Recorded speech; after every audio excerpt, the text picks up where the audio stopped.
Welcome to The Real Build. This is Jamila, your host, and The Real Build is all about peeling back the curtains of the construction and development industry and giving a view into all that stuff you wish you learned at school. I want to welcome my co-host, guest star. He's been here with us the last couple of days, Andrei Burlacu with Great A&A Properties. Thanks for coming back again. Yeah, no worries. Hello. Fantastic. We're going to keep him as a regular just because his voice is so wonderful to listen to on the radio. Thank you. Yeah. So we've been talking about our topic to discuss today because, I mean, there's just so much you can talk about with construction and development, and there's so many different things that can happen in every single circumstance. So let's put that out as a big disclaimer. Like, there's just a lot of scenarios that can happen in any circumstance of development and construction. And we want to start just really diving into how this all works and what goes on behind the scenes and why you want to engage some of these professionals and what you want to look for when engaging these professionals to do projects. Yeah. So today we're going to talk about the development portion of building homes. Okay. And I think this is kind of like a piece that people, it's a real wonder. Yeah, when you hear the word developer, it's usually something to do with tech. So. And there was not the development course in school. Well, high school, you couldn't take the development course and understand, what that job was. So we're going to break it down today. And first we're going to talk about the developer and the development versus the builder and the contractor, right? Yeah, there's definitely a difference there. There's two different roles there. And some people do both. Mm-hmm. And some people stick to their side. Yeah. So let's talk, when do you need a developer? When does that happen? Yeah, so typically, again, the lines are gray and many people can do different jobs, but typically a developer will take a raw piece of land or a piece of land that's underutilized. Maybe it's an acre large piece that has only one house. Mm-hmm. And they come up with a plan and a vision for that property, and they use the appropriate consultants, and they kind of map out a path towards success. So they'll look at the land and kind of look at how they want to subdivide it, how they want to cut it, what they want to build there. And they take the land all the way to the point where there's services at the lot line. And that's typically when it gets transferred over to a builder who actually builds the end product. If it's a condo building, if it's townhomes, if it's a single family house, that's usually when the builder steps in. And a great example of this is if you've ever driven through a new subdivision where there's new construction going on, like in McKinley or Wilden, and you're driving down these streets and there's empty lots and there's houses complete. That's a perfect example. And there's houses under construction. Everything before the houses the developer did. So raw piece of land, saw a vision. Yep. Where are the streets going to go? Yep. Where is the park going to be? Mm-hmm. Where are the hiking trails going to go? And how are the houses going to get laid out? And on really massive scales, they have to consider where is the school going to be? Where's the land I'm going to dedicate to the school district to put a school in for this community? Right. And where is the grocery store eventually going to go when the density gets up? And we're seeing that in the Upper Mission with a new wonderful grocery store and retail space that's going in up there. I'm sure a lot of people are very relieved. Yeah, no more hour-long drive for a glass of milk. Yeah. So believe it or not, and the Upper Mission is a great place to show as an example, but the plan for schools and grocery has been in place to be up there from the beginning of them starting to put houses up there. You just have to reach a certain density of homes before it makes sense for those grocers to come in and supply their services. Yeah. And even more nitty gritty, the developer is usually the one that plans out all of your services. So your electricity, your sewer, your storm, all of that stuff usually gets done before a builder comes on site and actually starts building homes or condos or grocery stores or whatever it is. Yeah, it's like power in, water in, poop out. Yeah. you got to make sure that's there for you guys set up and like continues to travel through the city to the right spots. Yep. So that is really what the planning and development of a developer's role is before the builder gets there. Yeah. Now, let's also talk like small scale. Sure. So, and I want to talk about this today because there has been rezoning by the province, and they have been going after densifying existing properties. And so all single-family homes, most single-family homes across the province has been rezoned in order to develop into a fourplex, and in some cases, even 6 units. And so essentially, that has made every single-family homeowner the option to be a developer. Yeah. And develop their property. In essence, if they want to go down that road, it does take some sort of financial investment just to make sure that it's actually worth doing what you're planning to do. But yeah, these small lots now can have developable ability on them. Yeah. And so if you do have a property and you're wondering, like, where do I start? Like, how do I figure this out? We're going to talk about a few of those things as we go through the show to help you kind of start on your own. But engaging a consultant of a developer will get you through weeks of conversations with different people and get you kind of down to the point, right? Exactly. Because the developer is going to understand how to look up your current zone, hear what your goals are, and understand the feasibility of doing that either within the current zone or a zone it has the ability to be rezoned to. Yeah, and we'll talk about OCP and you know the plans that cities have for different areas and different properties. Yeah. Other things that could happen is like subdividing the property. So they'll make sure that that you can read through the current zone bylaws. It'll tell you to subdivide, what the lot width, depth, and area needs to be in order for that to happen. And there's actually tools online on your city website that you can utilize to kind of play around and get a general idea of this as well. But a developer has spent their career reading through these bylaws, talking to city planners, engaging with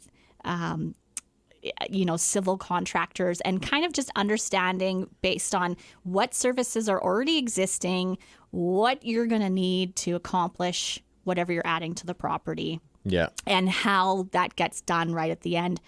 Even stratification is something you have to think of right off the top. Oh, yeah. Even something as simple as stratification takes quite a bit of planning because there's going to be more services that are needed for that property. Yeah. And it's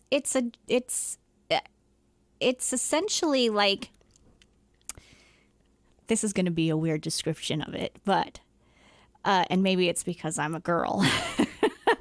But your developer and even your builder, I describe them, they're essentially like the wedding planner of that project, right? Like, as a wedding planner, I can't cook your meal, but I know the top 3 caterers we need to go meet with. And I can't, I probably am not going to do all your floral bouquets, but I know the top 3 florists that do weddings that can get your vision through that you look at, right? So if you transfer that concept over to development, this person has a plethora of experts that they converse with regularly and keep up to speed on what's going on.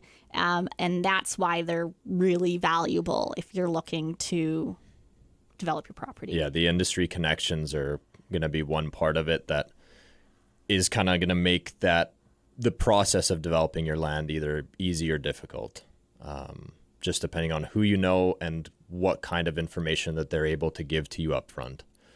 Yeah. And it's not a cookie cutter thing. No, right? It's never going to be a cookie cutter thing. One person can look at it and be like, yeah, this makes sense. Another person can look and be like, yeah, but you could do this, this, and this, like it's so understanding what you want, your needs to get out of it is really important.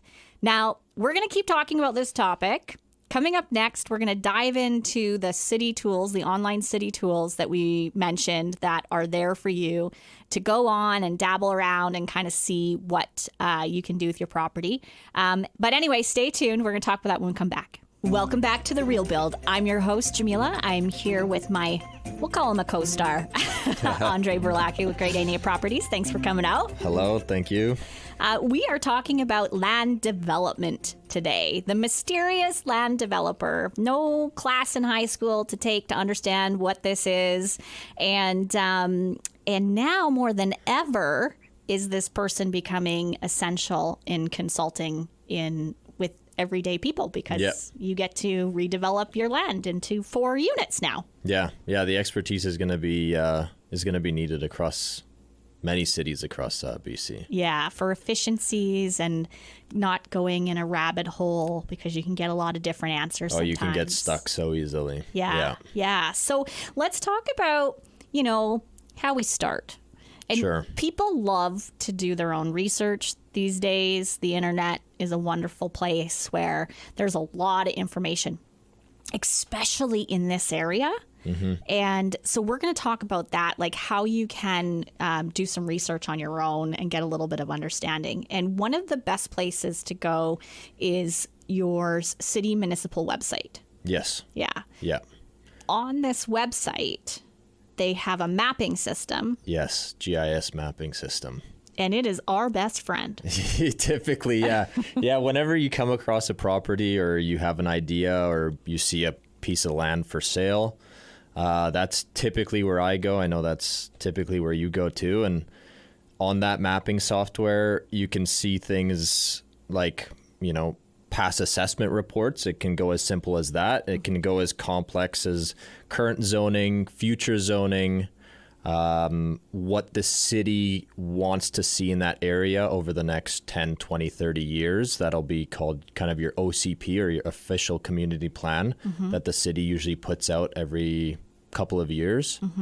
So all of that information can be found as well as sewer connections, where your closest power is, where your water goes to. So all of this information can be placed on basically an overlay of Google Maps, and you can go from there. Yeah. Now, if you just go to your municipal website, you could spend a long time trying to figure out where this thing is because those websites are deep. There's so much stuff on there. Like even I have a hard time finding bylaws sometimes. Yeah. So I have made it a habit. I just go to my Google search bar and I put in City of West Kelowna maps. And up comes the link to directly to the page, typically where it has the launch button, because of course they got to keep asking you more questions like, do you want to launch the map? So you click the launch button. Up comes this map. It's pretty straightforward from there. It's not too intricate. There's different layers that you can click on and off, and you can see the changes that occur. Yeah. The first thing you want to do is put your address. There's always a search bar at the top. Yep. You want to put your address in the search bar, hit search. On the side will come up, typically on the side will come up your address, and you might find out there's a few other addresses that are similar too. You click on your address, the map is zoom, it's going to take you straight to your property. And somewhere within there's typically something called layers. And if you find, and it's on kind of on the right-hand side where you just clicked on that address, you click on layers, and it's going to give you a ton of boxes you can check to find the information out about this property. And typically what I look for is lot lines. Lot dimensions. Yeah. Those are great to have. Now, big disclaimer. Oh, yeah. Yeah, the city loves this. The lot dimensions on the city website are estimates, guys. Pretty good estimates, but they are still estimates. Pretty good estimates. You can't hold anybody to them. No. So when you're using this for your preliminary research on what you can do, there's a measuring tool on this website too. You can actually measure it on your own, but you can probably guess you're going to be in and out by a couple of feet, right? And when you look at the bylaws, like you have a certain side yard setback, front yard setback, we're building in every inch that you can get. And so this this first round, where you're not spending any money, you're just doing some preliminary research, keep in mind that these are estimates. Not until you get a full legal survey, which does cost you some money. You don't want to invest money yet. And maybe you have one in the old records of purchasing your home. I've seen that before. But sometimes even those city sites, like we found out, City of West Kelowna, they'll actually pull up a survey map, even if it was done back in the 1970s. I guess somebody went through the painstaking process of scanning all of those old surveys. And so those will give you pretty good estimates, but things change, and it's always good to err on the side of caution when using the city sites. Yeah, especially for measurements when you're getting your original ideas, right? So I'm on the city site. I've got my land pulled up here. Down the side, it'll also show you your zone, your current zone. And it'll have a link to your zoning bylaw too. So you can kind of take that hyperlink and it'll take you to your zoning bylaw where you can see the exact dimensions that you would need in order to achieve developments that you're thinking of. Yeah. Or you go back to the search bar, because some municipalities don't have that. You can go back to your search bar, put your municipality and your zone in, and then your bylaw list will come up and you can scan through and find your zone. Yeah. Now, this might appear to be a really intimidating document because it's a technical written document. But it honestly is just really simplified. There's not a lot of fluff in there. No one's telling you a story. It's just very simplified writing. So you'll come to your zone. That's the most important part, is don't get lost in like all the other zones that you see on there. Yes. Try to pinpoint your specific zone. So Kelowna, mostly if you have a single family house within the city boundaries, you're going to be RU1. Mm-hmm. You can go right to the RU1 zoning and you can see exactly what you can build, how big you need your lot to be to build those things, how big you need to subdivide, so on and so forth. Height of building. Yeah, height. Finished floor area ratio that you're allowed to have. Your setbacks that you're allowed to have. So these are all really important numbers that we know how to kind of calculate in that. But most importantly, it tells you how many parking stalls you need to have, which is where we always start, right? Yeah. You got to get those parking stalls in, and then from parking stalls you can get onto the property, you can figure out kind of what you can build on there. Yeah, that's always a good step. Yeah. As sad as it is to hear, usually developments do start with parking. Yeah. Yeah. So now we've given you enough tools to be dangerous here. Yep. You can go onto the website. You can see your lot lines, understand your size, understand your zone, read your bylaw. You could be able to figure out if you could subdivide it from the bylaw information. It'll tell you your frontage you need. It will tell you your lot size you need and your area of lot. So that's a really kind of easy thing to figure out on the website. Another important one too is going to be your OCP designation. Yeah. So on those maps you can overlay kind of the OCP and what the city will want to see in the future for those areas.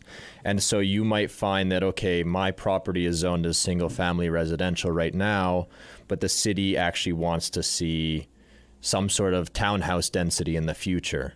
Yeah. And those OCP documents, they're very in depth. They're usually hundreds of pages long, but they can go through like street widths and what kind of sidewalk they want and what kind of trees they want. Like there's a plethora of information that you can find on there, but that's always an interesting thing to see is like, okay, is my property going to be like this for the next 5 to 10 years, or does the city want to see a change here? Because then it's easier to rezone your property if that's the case. Yeah, and the OCP stands for the Official Community Plan. Yep. Get to know your official community plan. Like even outside of real estate development, it shows like what business they want to see happen in the city. Like it's your tool to work alongside your city. Yeah, you can see if new schools are coming into your area or new shops. Like if they're going to allow commercial, then you know, hey, there might be a hairdresser down my street in a few years. Yeah, and that plan, that tells you kind of what you could upzone your property to. So people ask like, okay, I know my zone zone. I know what I can do, but what can I turn it into? That is where this OCP document comes into play, because the city has said, this is what we want in these areas. So if you're reading it and it's saying, they want to see mid-size multifamily, then there's probably some zones they're going to allow you to upzone it to. And that's where you have city support. Yes. Right? And that is where you have a bit more certainty that you would be able to rezone it. Yeah, usually you're going to have the city on your side if you're going to do something that they want to see anyways. Yeah, if you're trying to play outside of the official community plan, it's possible. It's not easy. Yeah. And it would only be because it makes absolute sense with the current OCP. But this is key. Like, understand your community plan, and then you know where you can go. Yeah, and you can see kind of where the city's going to go too. Yeah, exactly, which is super cool. So just to sum it up, go to your mapping system, your municipality followed by maps, put your address, launch the calendar, put your address in the top corner, and play around with your property and see like what it is and maybe what you can do with it. So coming up next, we're going to keep talking about land development, but we're going to dive into the steps of land development. So, there's certain stuff you can do off the top to understand what you could do, and then you got to start investing money. So let's talk about those steps next. Welcome back to The Real Build. This is Jamila, your host, and I have my dear friend Andrei Burlacu with Great A&A Properties back here again. Hello. His voice is just too great for radio. He hates it when I say that. You should see the redness in his face right now. Anyway, we are diving into land development today. I hope everyone's still awake and listening. Call in and tell us if these topics are good or not. We'd love to hear your feedback. But we're just going to keep going with this. So we started off talking about, the difference between a developer and a builder and what the developer does. And they essentially are creating the new lot with the services, water in, power in, poop out, ready to go at the lot line for the builder to come in and then build the home.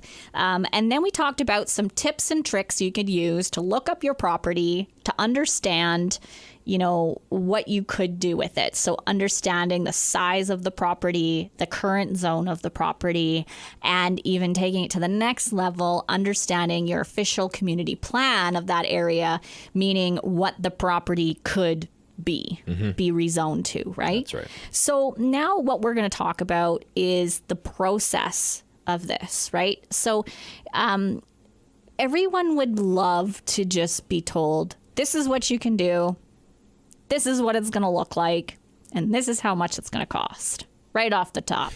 If I could answer that question for people, I'd be on a beach somewhere. I would be a multimillionaire. I'd be on a beach somewhere and kicking back, selling my skill on the internet probably. Yeah, it doesn't. Unfortunately, you actually have to be there to figure out the answers to those questions. Well, and it takes some meetings with different professionals. It takes creating a plan that you then send back around to these different professionals to understand what you can do and how it gets done, right? And so it's a chicken or the egg. So the best thing we can do for you as consulting you on your property is we can start by giving you the best knowledge from the information we have access to and what your goals are. Yeah, huge. And if we're like, yeah, okay, your goal makes sense. Your property is this size. We can probably get generally this much square footage, 1,200 extra square feet here.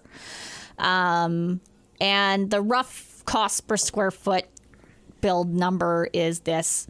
Every builder is cringing that I just said that out there too, by the way, because that is also a very loaded question and loaded number. It's a whole nother show we can talk about. But for the purposes of preliminary of what you can do and a ballpark of what it could cost, that's essentially what happens in a first consultation. Yep. Right? Yeah. Yeah, so nailing down like what you're trying to do and why you're trying to do it is really going to be the roadmap to especially small lot development. Yeah. Do you want to create some more rental income? Do you want a suite for your mother-in-law that comes from time to time? Whatever that may be. You want to downsize? You want to downsize. Something brand new on your own property? Exactly. So figuring out that why is going to be the kind of driving factor between what you're going to build. Yeah. And then of course it's like, well, could I afford it, right? So you get this initial estimate based on the tools we've talked about today, using the city map system to determine your lot size, which comes with a disclaimer because it's not a true survey, right? And then understanding the zone and the setbacks. And, if you're keeping a current building on the property, there's other things you have to measure and understand about that. But just a general concept that you could then sit with your bank. Yep. You could sit with your mortgage broker. You could talk through this. They would understand your finances, and they might say, okay, under this concept, it makes sense. This is what we'll need from you to confirm that. Yeah. Right? Yeah. So to start things off, I mean, kind of some rule of thumbs, I guess you could call them, or things that you'd want to look for when you're kind of going through the mapping system and looking at your property, figuring out what you want to do. Like you said earlier, like your lot size is going to be critical. Yes. And that's going to really determine what you can build, because if you have a small lot, you're obviously not going to try to put 4 units on something that can't really support it, because you have height requirements or height maximums. So your lot lines and how much frontage you have is really going to determine what you can build. And aside from that, your site coverage. So that's going to be how much hard surface space that you can live in, and driveways from time to time, how much of that you can cover your whole lot with. So let's say it's 70%. That means that you can cover 70% of your lot with stuff. Yeah. If it's 50%, you can only cover 50%. And those typically are pretty strict rules. You can get around them, especially if a municipality hasn't updated their coverage laws in a while. You can get around them, but typically you want to stay within those set guidelines. Yeah. And so consulting with a development consultant, and they would probably have a drafting person that they work with. They would be able to do this analysis for you and understand kind of preliminary what you could do. By no means is this like locked in stone, but these professionals can be like, no, not possible. Yeah. Right? Yeah, you can get pretty quick answers. Yeah. Just, these rules of thumb that I've said is kind of what we use all the time to look at properties and see if the juice is worth the squeeze. Yeah. And then if they're like, okay, this seems to be possible, this is like the real big picture estimate, and your banker or mortgage broker is going, if you're kind of within this area, it makes sense. You don't want to be strapped at that number, because that number still has like space to change because you don't have all the information yet. But if then it's kind of like that's where you now have to invest money to get a better picture of what you're doing, so you can better understand the cost of what you're doing, right? Should we talk about some of those investment? Yeah. Okay. So first step, survey. Yes. Land survey. Yeah, so that'll give you your actual lot dimensions. And from there you can create an actual plan. And the other thing is the geodetic survey will give you the grade changes of your property, which some people may or may not think of, and even a slight grade. So say you have this house on this property, and you might have an old retaining wall at the back you don't even remember is there, and there's this slight grade across the property, and you want to put a fourplex. Now imagine that driveway going downward and then trying to turn and get into your garage without bottoming out that vehicle. These are all things that have to be considered right off the top in how they they put this property together. So the first roadmap of this is the land survey. Yep. And now, if you're dealing with like a small lot development, so we're talking this single family home thing, right? You can, like, once you have that, you engage the drafting person and create the plans, and you're going to have some application fees with the city for your development permit. But if you can get those two things done off the top, then you're going to have a clear image of what you want to do that you can discuss with the city and show. You're going to have plans that you can have a builder cost out for you, so you can understand your construction costs. Yes. And you can take a budget and the plans to the bank and understand if the bank's going to lend you the money. And also, the city can see what you're putting there, and they'll be able to give you a concept of what your servicing upgrades you're going to need to do. Yeah, so your sewer, water, power, poop. what that's gonna look like. Water, power, poop. Water, power, poop. Yeah, so what you're going to need there, and then your contractor that you're working with can kind of take that information and put an estimate together of what that would look like, or the city might provide you an estimate because they might be the ones that do the work. It's all different in all different municipalities. But so if you can invest that money to get to there, then you'll get a really good picture of what you're going to do. And another kind of the next investment you'd want to make towards this plan, most banks, before they kind of finalize anything, they're going to want to see a geotechnical survey. Yeah. So that's going to, tell you what's under the ground and what kind of site work, groundwork you're going to have to do in order to be able to build what you're planning. Yeah, I'd say that comes with the next step. If you are unsure of, if your land has been farmed. Mm-hmm. That's a huge one, yeah. Because you've got organics on top. Earthwork is a tricky piece that your contractor can definitely talk to you with. But you'd kind of want to get into that next step with that geotech report, just to get a really good understanding of what you're going to do. So, we've covered, in a small lot, redevelopment. So your single family home, how can I figure out what I can do? You go to the mapping system, consulting your developers, getting a concept together, talking with the bank, understanding your finances. Then that just first level investment, which I'd say is probably somewhere between, $25,000 to $40,000, depending on if you're doing a fourplex or carriage home. And then you'll have a really good picture of what you're going to do. Yeah. Okay, coming up next, Gravinder's giving me the wrap it up. Coming up next, we're going to talk about large lot subdivisions, building roads, building parks, what that all looks like. Stay tuned. Welcome back to The Real Build. This is Jamila, your host. I have got my...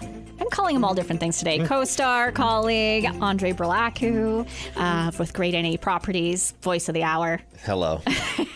Thank you. Awesome. Thank you for being with us. Now, we have been talking about the developer. Who's the developer? What do they do? What's the development process? How can I figure out what I can do with my land? Things I might want to consider to do to my land, and the process you go through to when you start spending a little bit more money to get a bit more guaranteed idea of what you're going to do. Yes. Yeah. So that is all really catered towards this new single family home rezoning, actually, right? Yeah. That with everything we talked about is really basic entry level to go ahead and start the process of redeveloping your property. Now, the other thing people run into with their properties is realtors knocking on the door, land assembly. Yeah, it's happening a lot, especially in Kelowna right now. Your neighbor's in, are you in? Mm-hmm. Right? Mm-hmm. And also there is, people are retiring and they're downsizing, and there's still people that have large chunks of land, 1 acre, 2 acres, sitting on the outskirts of the city, some kind of within. Development has happened around them already, and they're going, okay, what do I sell? What can I do with this thing? What can I sell it for? So one thing that's really consistent is real estate is, if you're not an investor or in the industry, it's a very emotional purchase and sale. Yeah. Right? Yeah. And things that people run into, I'm sure if we had a realtor here, he would say that this happens in every single conversation, but the value of your home, I'm going to just say this. Everyone's going to hate me. Don't throw the eggs. Susie's size chart on your door frame has no value to anybody but you. It actually is a hindrance because I'm going to have to pay a painter to paint this thing. So that was kind of harsh. But the reality is that when you've lived in your home your whole life and you've taken care of it and you've mowed the lawn and you've done all the things, there's value there. You want it to be worth something. But the reality is that there are mechanisms that decide what your value of your property is. Right. Yeah. You know, one is basic, the appraisal. Mm-hmm. And in some markets, it can sell a little bit higher, a little bit lower, but the appraisal pretty much. Yeah, that's your kind of, that trumps all. Trumps all, yeah. Yeah, your appraisal, your as-is appraisal is what it is. And essentially, the reason why it trumps all is because it tells the bank what it's going to lend to your buyer that's coming along. Exactly. Right? And they won't lend outside of that. So the buyer would have to come up with their own cash if they want more. And that's not a likely situation. So understanding your appraisal, other sales of similar properties in the marketplace, that also is a way to determine. But then a lot of people get excited. Like, I'm going into this land assembly. The realtor says we can sell our properties together to some developer that's going to build a condo. Like, let's hold out. We can be millionaires now. Mm-hmm. And this all plays into what we've been talking about today, is understanding your current zone and what it can be zoned to. Right. And unless you go through that process, invest the money, and do the rezoning, which takes time. I'm sorry, honey, your property's only worth what it is. Yeah, so there's a few different options for valuing a property. You mentioned some of them. Comparable sales is definitely one of them. Yeah.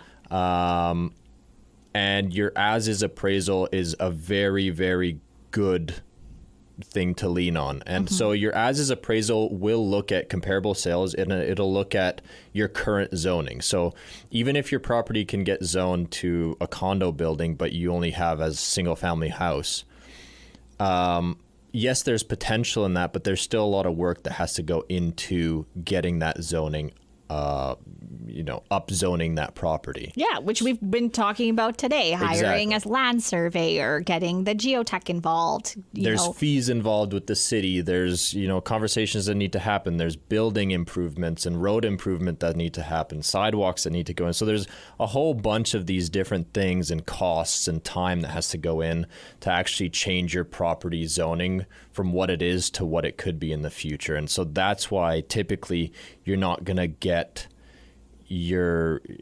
for your land, you're not going to get, that crazy price that you might be thinking, is because a lot of work has to go into it. Yeah. And so I'm in this land assembly with my neighbors. It's up for sale.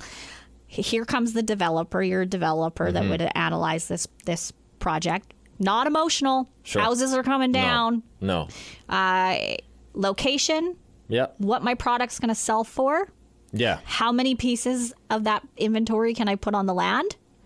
And divide that by what you would pay per unit for land. Yeah. And that's the price. Pretty simple formula, exactly. So it's, from my side of things, right, I would get an appraisal as well to say, okay, these units, these townhome units, these condo units, whatever I'm doing, I get an appraisal saying, what will these be worth when they're complete? Yeah. And the appraisal is going to give me a number for that. Now, from there, I subtract all of my build costs, all of the servicing costs, all of the city fees that come into it, all of those expenses, and you're left with what's known as a land residual. And so that land residual is basically the maximum amount that you would be willing to pay for the property in order to make that deal work as the developer. Yeah. And so we've all heard of that guy that wanted to hold out for more money. And then they built a condo building right beside his house. Yes, there's one in downtown Vancouver, and I end up driving by it all the time. It's just this little house. It's totally straight out of the movie Up, right? I think so, yeah. Yeah. And that happens because it really is a mathematical equation. It's business. It either works or it doesn't work. So if you're in a land assembly, that's some advice. Keep that in mind, because if you want to get out with the sale and it makes sense for you, then that's what's being thought of. Now, before we end, I just want to quickly touch on large land parcels. So you've got a bigger chunk of land within the city. You've now learned how to go onto the website. You figured out what it can be. You've read through the OCP. You know what it could be. This is actually where you might want to invest and do the work to upzone it into something the city would allow you to. Absolutely. This is a complete real estate investment strategy, is buying up these lands, upzoning it, and then flipping it off to a developer. So you keep that in mind. It might add some value. And it's an easy equation to figure out because there'll be a current cost per unit developers would pay for the land in this zone, and this zone. Yep. And you could see if it would be worth investing the money to upzone the thing.